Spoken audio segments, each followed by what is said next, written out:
Alrighty, folks, welcome to episode 2 or episode whatever I put this or upload it as. We're going to look at Kings Row Point A in the Fusion Atlanta Reign matchup. I believe this is still week 1. And unfortunately, my VOD got cut a little late.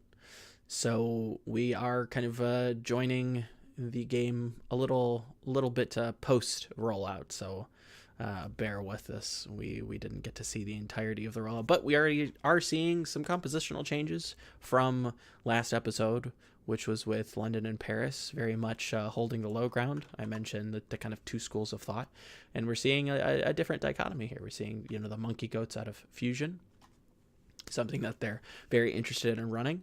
And I want to kind of briefly touch on why Winston Goats has to play set up this way, right? So the big thing that we're missing here in Winston Goats is the lack of a rectangle man. We don't have a Reinhardt. So if we don't have a Reinhardt, that means we can't plug this choke and match the enemy team as they push us, right? So that means that all of their volleys, all of their Lucio chip damage, all their Zarya right clicks are pretty much getting through if we don't have a rectangle and if we don't have a Winston bubble, which obviously gets popped pretty early, and it's not the same ability, right? So how do we deal with that? Well, we use the terrain. We're using this corner. We're using these corners. Lucio probably looking for a boop going this way onto point, either booping them back or, into the Winston as he leaps in. But the idea here is that the Winston probably leaps into the back line, causes some chaos back here, and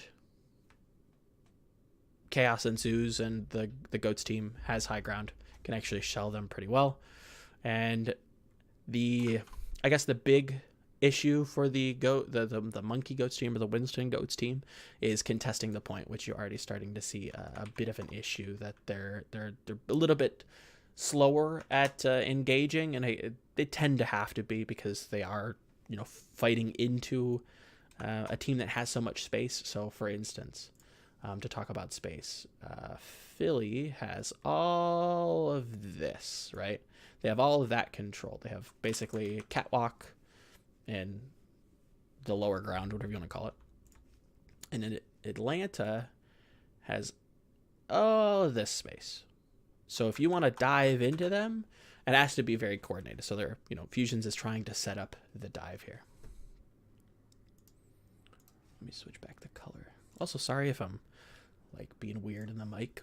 If I sound funny, I'm a little sick at the moment, so bear with me. There's the dive. Big snipe. Great job from Boombox. Sorry, it's a shame he hasn't been playing. They've needed him.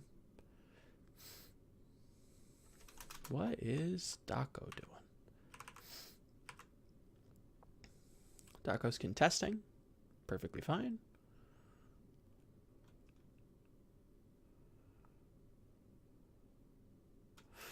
Why does he feel the need to contest high ground there? I feel like he just loses mech for free. Let's look at that again. Keep your eye on Daco here. He's actually going to retreat, cut back over, and then get out with boosters. And he loses mech there, which is actually pretty big. So you lose either about 10 to 15 seconds or 45% ult charge on your bomb, which you don't really want to do. You don't really want to take either of those. So bit of a greedy play from him, trying to get in some extra little bit of damage before he gets out fully, and now he's just stuck in pilot form. Fusion, Philadelphia setting up on the high ground again.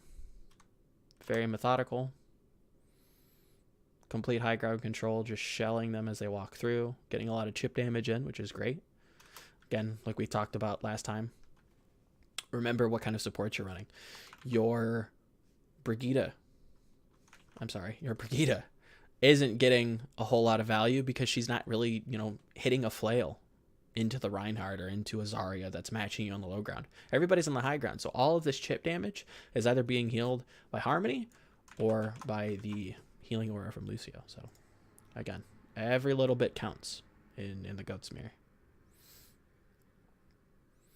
A little bit of indecision, trying to get everybody on the same page here from Atlanta. Another subtle thing that fusion that Philly's doing up here with the Brigitte and the Zen.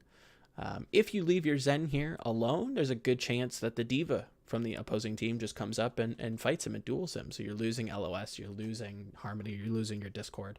And you have to either send somebody up to your Zen, or he's probably going to die, right? You put the Brigitte here.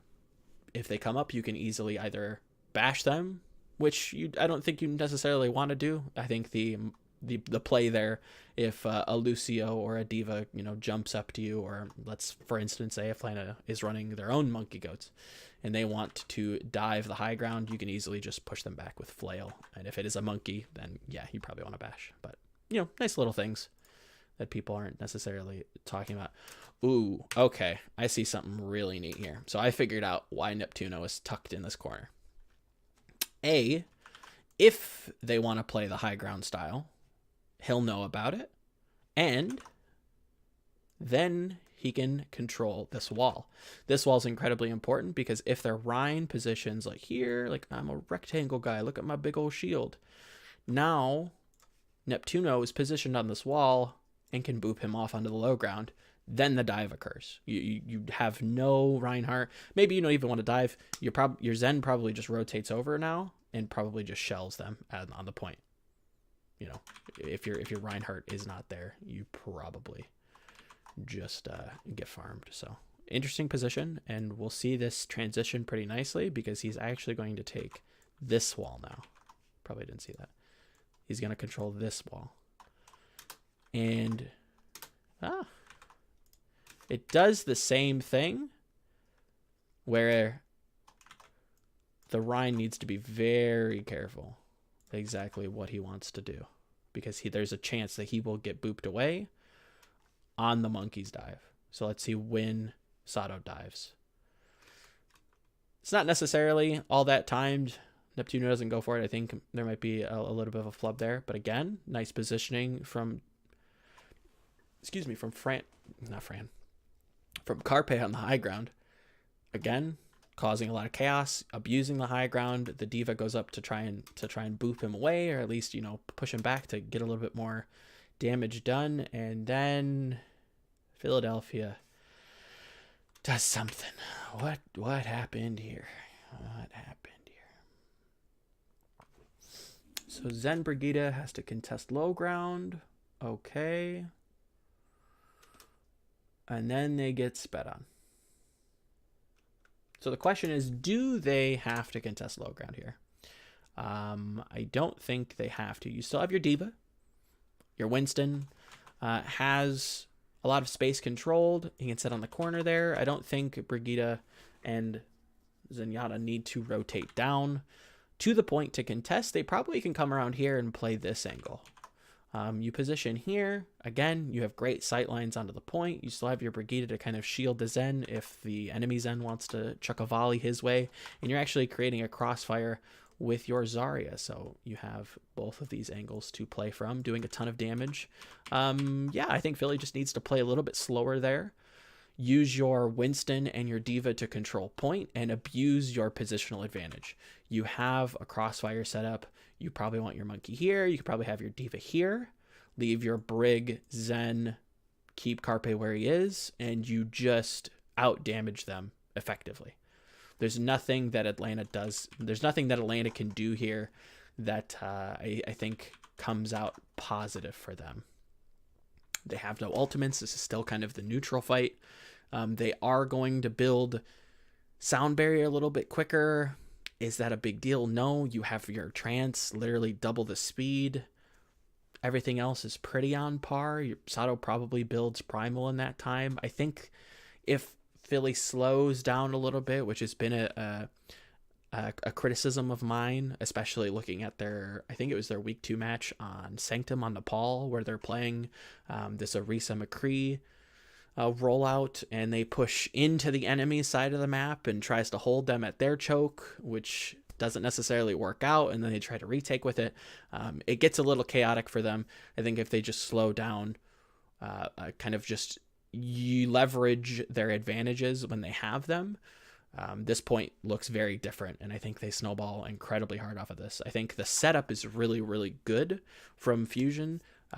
Everything looks like it should be, that there is thought process to it. There's a lot that goes into these maps and the way that teams prepare for them, and you can see this in the way that Philadelphia approaches this point. It just kind of goes into chaos here towards the end, which is unfortunate because they had a nice setup, and unfortunately Boombox uses the trans. I don't know how he was gonna cut in all the way and try to save them, but valiant effort. Not a trance that I'd like to see used, but I believe this fight actually lasts for a while. Gets a pick on a Kodak, pretty big. Okay, I remember this. So I called this kind of a blunder from Defrand. It was pretty quickly corrected. I think the idea of solo grabbing the monkey is correct, right? I think if you can solo grab people, it's fine. Do you want to have to do that in this scenario where you have a 2-man power play? Not really. But if it's going to win you the fight, if it saves your Zen, you know, it definitely can be important. So let's look at this, right? There's one leap. We have Grav. There's a leap. He lands. Grav. Why don't we Grav then? He can't. There's no possible way that Sato can leap away at this point. He's just landed. His leap is on cooldown. We Grav then. Defran gets booped a little bit. I don't necessarily think that maybe the trait or the idea of, you know, oh, maybe the play here is to solo grab the monkey has kind of popped into their heads just yet. And unfortunately, there's another leap. Grav now. And then the Grav comes too late, leaps off cooldown, and he leaps away and the Grav gets thrown. So there's two positions where Defran actually could have punished with the solo Grav and actually biffs it quite hard, which kind of leads to their demise. Sound barrier, don't really want to have to use that because now the sound barrier is gone. You get hit with the Grav. Pretty textbook resource management there. How does Brigitte die?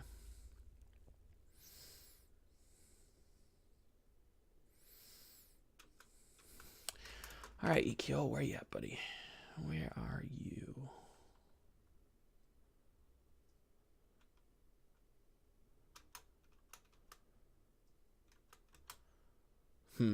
Seems like he lost track of the bomb there. Or he's trying to hide in like the little cubby here. But yeah, a little bit unfortunate. Still pretty even for them. They get the... No, this should be a hold from Philly. Nice nice comeback. I don't necessarily... Actually, let's look at that. Who kind of threw there? Who did the throwing? I think this was a massive throw. I think this was pretty bad. Not a good trans. I think it's something that we see a lot, especially in the later half of week 1 and most of week 2. You're seeing really, really late and greedy trans usage from Zenyatta's.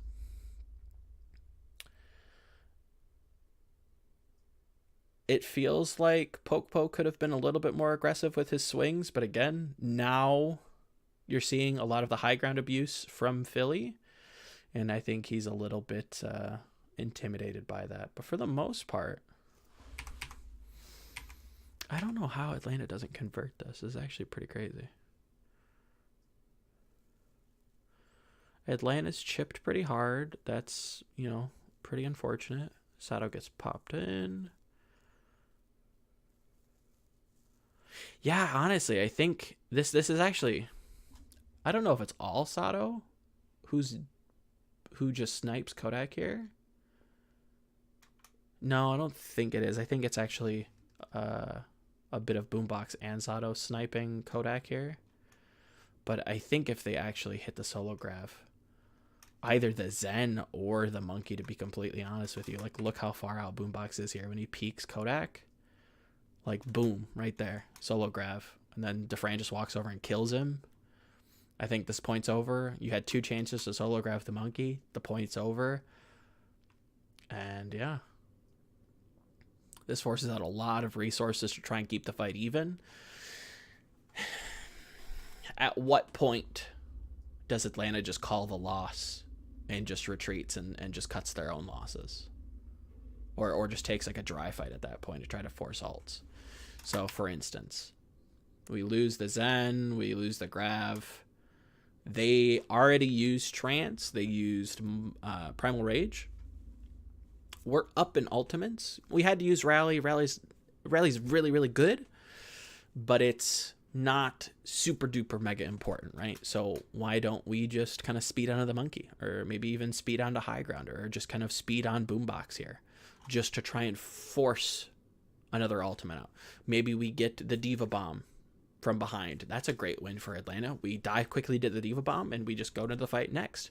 And they have no Monkey. They have no bomb. They don't have support ults. Seems like a great fight to kind of roll in with 6 ults or 5 ults.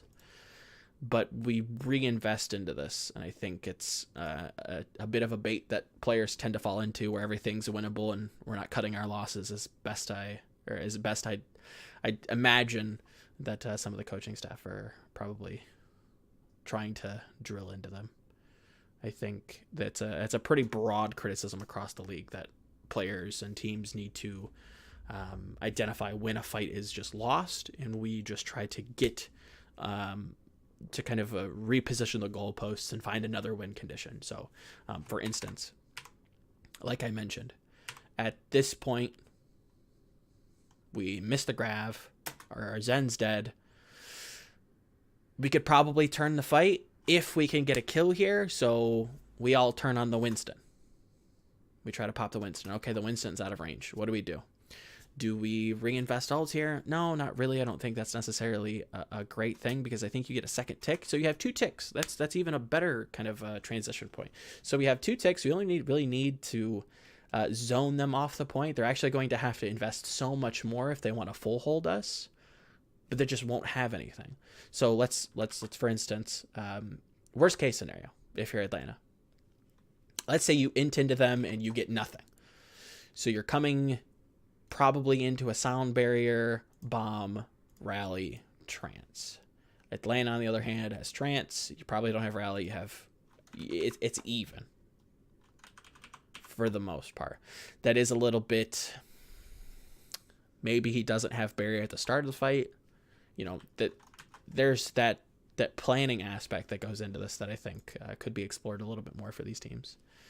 They actually pop rally. They didn't even have to pressure fusions. They didn't have to pressure Philly at all, and they already pop ults.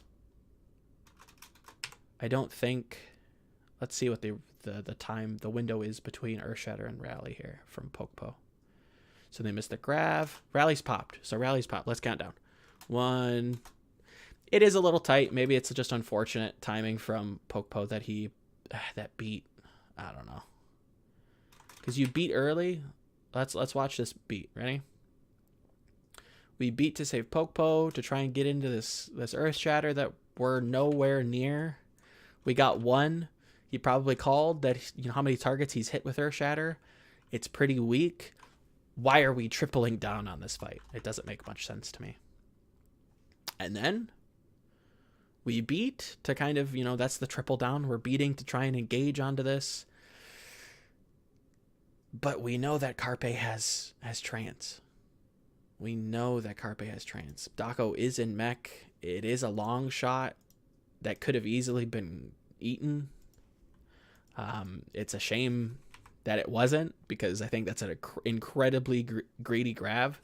Like, think of the travel time that Grav has to take to get all the way over there.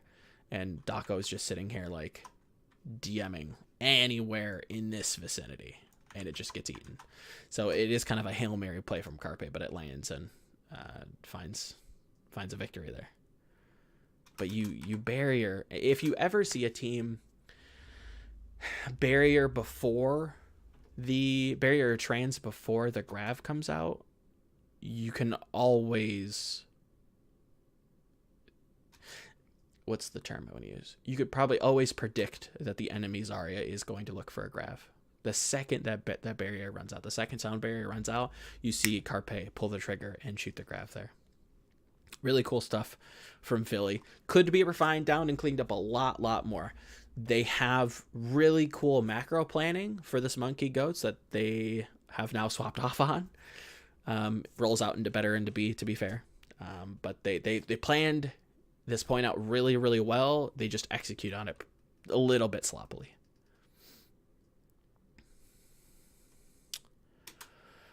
All right, so Philly's a little dry. They have beat. They probably have trans this fight. Atlanta has trans, and that's about it. And they only have a minute 26 left on the clock.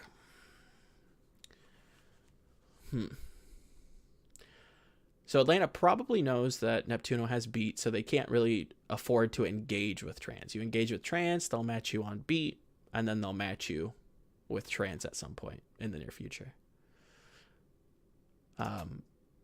For those of you who might claim that, oh, how good are pro players at tracking ultimates? The last actual VOD that I've seen of pro players was about a year ago in contenders, and they were within 10 to 15%. So extrapolating how much better Overwatch League players are, how much resources have been put into them, I think they can be within 10 to 5%. So most teams should know exactly what they're going up against. I don't think, barring any kind of crazy outplay potential, somebody like Sato might actually be hard to track because he actually builds Primal Rage up quite quickly. But outside of that, most players should be knowing. Most teams should know exactly what they're getting into as they approach the fight. Big boop from Neptuno there. Let's look at that again. Again, remember the beginning of the map. Playing off of this wall, playing off of this wall. That's what he's aiming to do, to boot people in to his clump, to his death ball. If you boop people into your death ball, you can collapse on them easy. You get stunned, you get bashed, you get discorded. There was probably one too many stuns in there, but you just die if you get this big of a boop. Like, huge boop from Neptuno. Watch him. Watch him. Ready?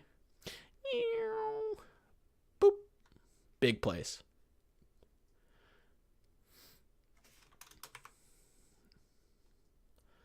This forces out an early trans from Atlanta here. They don't want to have to pop this early. Because now, ready? Philly's going to trans into them. Maybe not. All right, never mind. Well, it kind of works out. Not the best prediction, but whatever. Could they have, though? Let's see.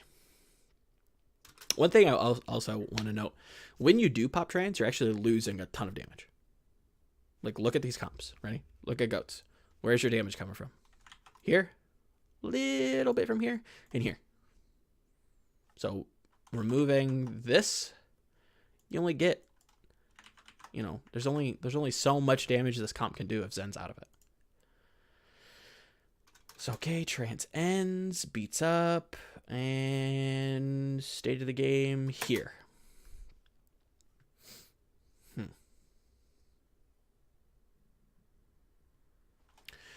So Carpe probably knows that Dufresne's pretty equal with him in grav charge, so they're not really threatened with the grav.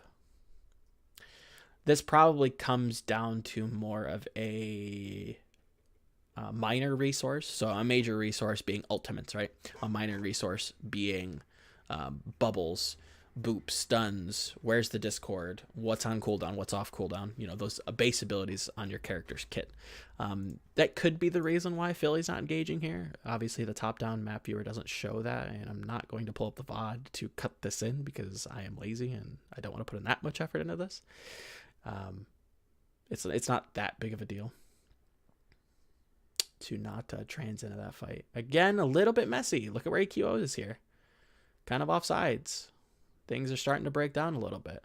They're very scrappy. Philly in the mid fight, because they break down in the same way. I think most teams have pretty poor mid fights because Goats is so new to them. It is a little bit surprising to me that Paris has a bit sloppy mid fight, but you know, I think they'll work on that. I think it's just a synergy thing. I think it's just making sure everybody's on the same page. But Philly is a bit scrimmy during the mid fight, but they're pulling it out. You know, hats off to them. They make it happen, but how do they? How do they make it happen? So I think you could trans into here. but they don't for some reason, and that's fine. They trans the Earth Shatter. It is a little late.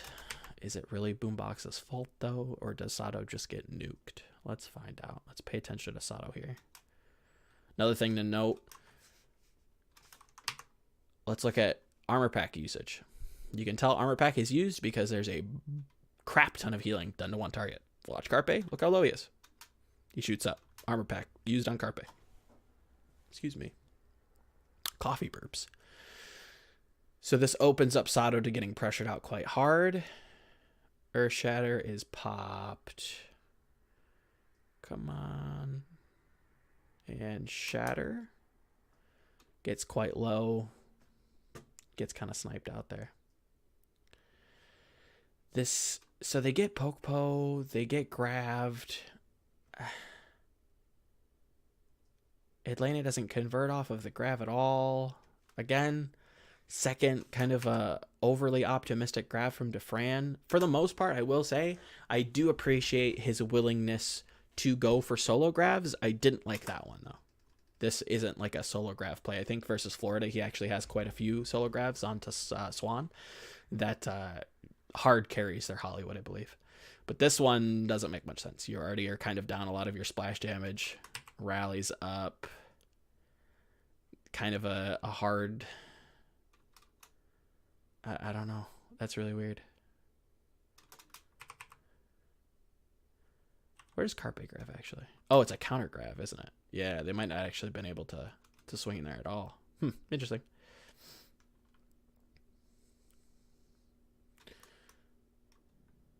So now we're just playing Ring Around the Rosie. So let's look at the post fight on the counter grab, right? So we have both grabs used here. I'm gonna imagine that both clumps of Philly and Atlanta are split far enough away that they can't actually fight into each other, which is, kind of a clutch play by Carpe again. He's got a Widow and he's got a crazy mind for the game. And now we see this strange rotation where Carpe's coming in, Neptuno goes out. Then we get Neptuno going in and Carpe going out. Nobody knows exactly what they want to do. I think EQO is trying to chase Carpe to heal him with armor pack, because you kind of see that here towards the end, and I don't think anybody's on the same page here. Ready, watch. He's so low, I need healing. He bashes just to close the distance to heal him, and then he dies. And then EQO probably should die there as well. Has to bash away just to reposition. It's again, hats off to Philly to be able to play a little bit scrimmy and find these big picks and just keep rolling onto the point. But obviously you don't want to put yourself in that decision or that position, because sometimes you will just kind of get outplayed.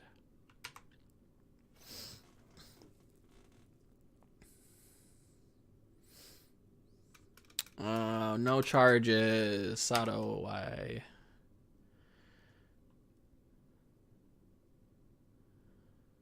So big charge here. So we commit to the charge without our armor.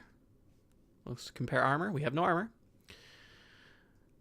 Both teams don't have Zens, so we're not threatened by the Discord, but we have no health versus lots of health.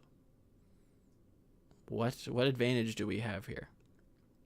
Our D.Va's not going to be able to do a ton of damage. Has micro missiles. That's cool, I guess.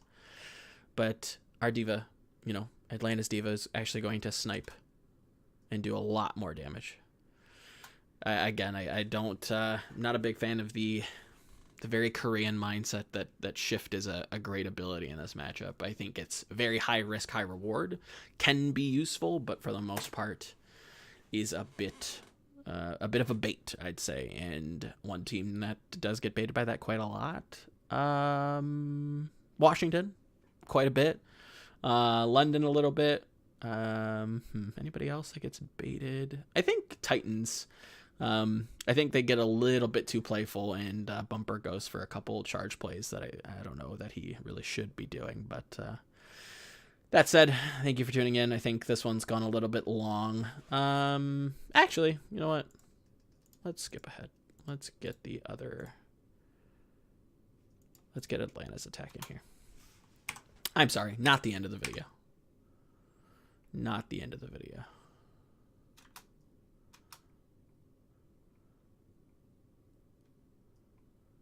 Okay. Everything's pretty standard here. Comps are just normal goats into normal goats. Nothing crazy. Zen on the low ground. Not a big fan myself.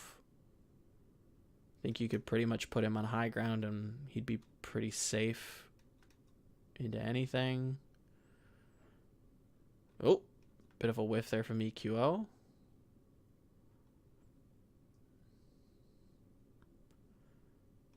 Ooh, Neptuno with the sick plays.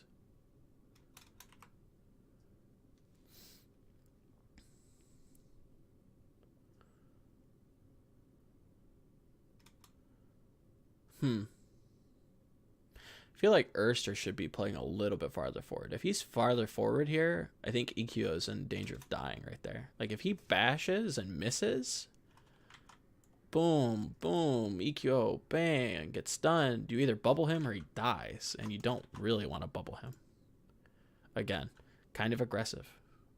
There's a couple Brigidas that are fairly aggressive in the league. I think it's EQO and Bazzi for the most part are fairly aggressive. Big pick. Big pick. I think Philly groups here and they push hard. Yes. Easy picks there. That was not a great rotation from Atlanta. So this just gives carte blanche for Philly to literally do whatever they want. Not only do they have entire point map control, they have it all, and then they have the pick of the litter on which fight they want to win next. So it's either you win the left fight, we can either capture these pieces, which arguably we probably should take, or we boost on the Rhine and just kill them. Like either one works, either one's incredibly successful, and we could leave somebody on the point to take ticks. I think this rotation from Atlanta is pretty poor. I think we all rotate one way or the other way. I think you got to pick one. I think you probably have to rotate with your Rhine. It was just an unfortunate, series of how the fight played out. They're backing up against this wall, and these guys are playing on this angle. I think you have to rotate around, or they have to rotate this way. Like, you can't split up. You split up, and this point's done. It's over right here. Point's done. Once they boost, it's over. Yep. Good presence of mind to keep somebody there to protect your Zen, leaving Sato on point. You did kind of see him want to go into the choke. You see him start to kind of rotate into hotel, or whatever you want to call this area, lower catwalk. I don't know.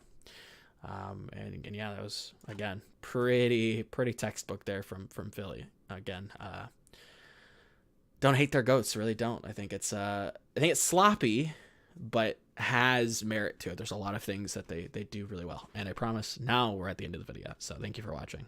We'll see you in the next one.